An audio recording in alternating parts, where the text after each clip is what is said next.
Which now brings us up to our guest here. We do have Alex Wilson, bassist for Sydney band SleepMakesWaves. Already got a bunch of shows under their belt for their latest national tour, so we'll get acquainted with Alex and everything that's happening in his world. G'day, Alex. Welcome to Heavy at Home here on AndrewHaug.com. Thanks for having me, Haug. No worries. Now, I'm sure you're having a little bit of a rest in between shows. How have they been going thus far since SleepMakesWaves finally got back out on the road? It's been really good. We've mostly been hitting up some of the smaller towns like Canberra and Newcastle and Wollongong, and it's always great to go out and do those regionals and, play for the punters there that have supported us for many years. And we had a really nice big kind of homecoming show, the first of two Sydney shows on Saturday, and played to a nice full house on a rainy night on a Saturday. It was perfect for those epic sounds. Now, talking about epic sounds, I feel like this band is certainly leading the charge somewhat in the sort of instrumental acts in Australia, because there's a lot cropping up now. I'm sure you've probably noticed. I've been playing quite a fair swag of, instrumental sort of bands, obviously on the program. Are you sort of seeing this sort of movement, kicking in pretty heavily across Australia? Yeah, I think things are changing in this country, and it's a good thing. We started out 5 or 6 years ago, and we were basically just worshipping mono and explosions in the sky and ISIS and Mogwai records, and there wasn't really much of a scene for it around Australia. There were a handful of bands that were very good, but not really sort of a big collection. And since the time we started out, in a really brief period of time, there's actually been a really great crop of bands that know each other that have managed to make a collective push into radio and into street press and even making newspapers and stuff like that, which we, I suppose, never expected to happen and was never part of the game plan, but it's been a really great thing. And I think even though a lot of the time in Australia you only feel like you hear pop music and folk music and electro, it's actually really good to know that there's a big appetite out there for this sort of gnarly, progressive, epic stuff. Now, have you had anybody over the years come up and say, I'm a vocalist and I wouldn't mind singing for you guys? Yeah, absolutely. And we've also had like a lot of random punters coming up and basically said the equivalent of, you guys would be sick if you had some vocals.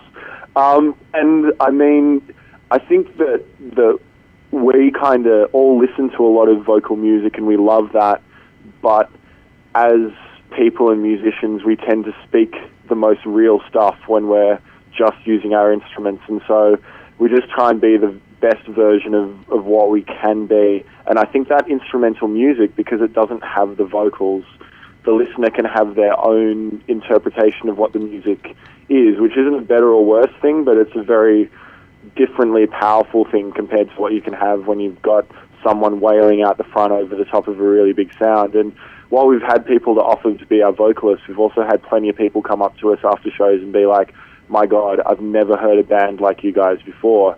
Is there other music like this? And you can be like, yes, there is. And, introduce them to this amazing new scene. So, it's as good in that direction, for sure. Well, let's talk a bit about the live set now. I do believe you're busting out 2 sets on this tour. Do you want to elaborate a little bit more about how it all sort of comes together, and are you guys drained after the experience? I mean, the name of the tour is And So We Played Everything, and so, we're trying to live up to that. So we've been spending some time writing some music, and we're playing, a good chunk of, 5 new songs each set. But then there have been a lot of new fans that are coming out to the shows, but also a lot of our old school bros that have been there for the last 5 or 6 years. And this time we wanted to make sure that when we're playing 2 shows in the city, like say Melbourne or Adelaide or Sydney, which we are doing, that the people that come out, they get a variety from the back catalogue. And since it's a headline show, we can stretch out and we can play for a bit over an hour, and people are cool with it and it works. And you're right, it definitely does push us considering the kind of physical live show we play, but also with that amount of time, you can definitely create way more of a headspace and get a vibe going than you could in, say, half an hour or 40 minutes. So, it's been really good. It's a challenge playing all this stuff, but we're having a really good time so far. Well, let's hear some music now from the And So We Destroyed Everything album. And the song we're going to hear is In Limbs and Joints. And we'll come back and talk a bit about the rest of the tour dates and also brand new music. We do have Alex Wilson on the line here, bassist for Sydney band SleepMakesWaves. So don't go away. Here's some of their music right now.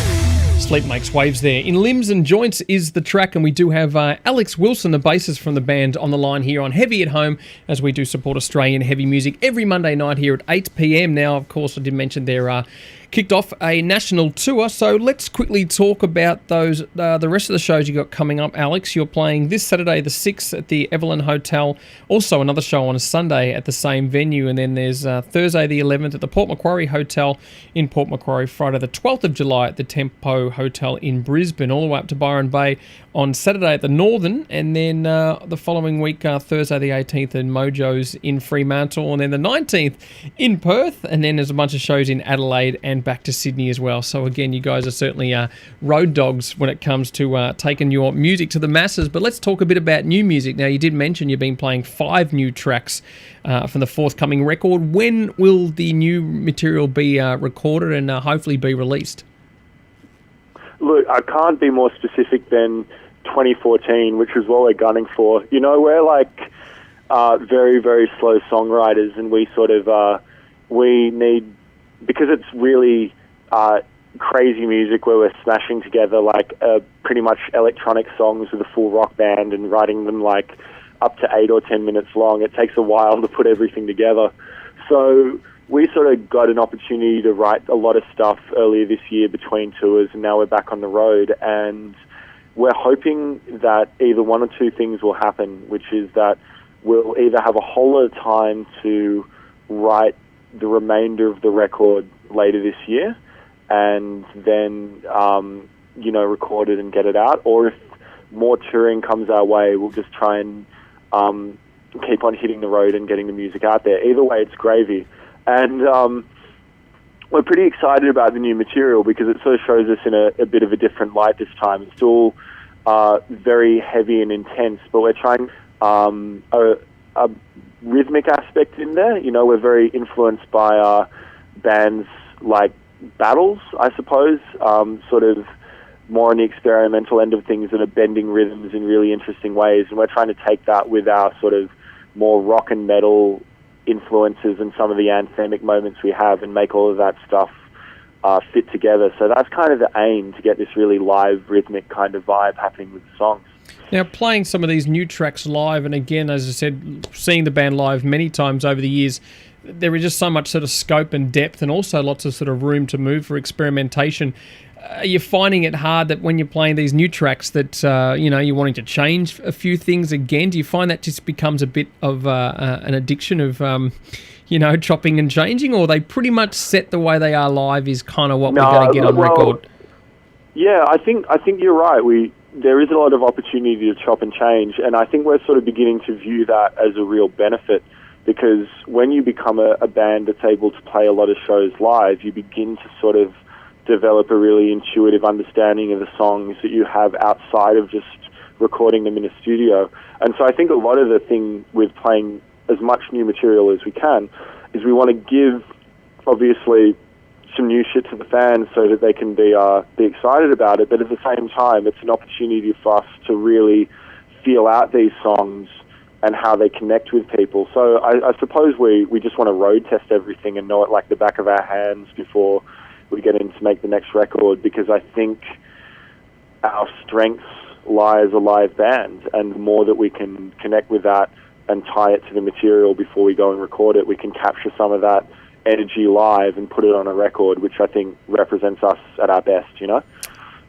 Good stuff. Will definitely keep us posted. And again, all the best with the rest of the shows. So if people want to check out Sleep Makes Waves, there's lots and lots of shows. You can definitely go to the band's Facebook page or the band's website as well. So what track? I guess we'll go with the band's kind of hit single that we've certainly played many times here on andrewhaug.com, and also one that's definitely in the live set. We're going to wrap up with We Sing the Body Electric. Any couple of last words to Australian masses?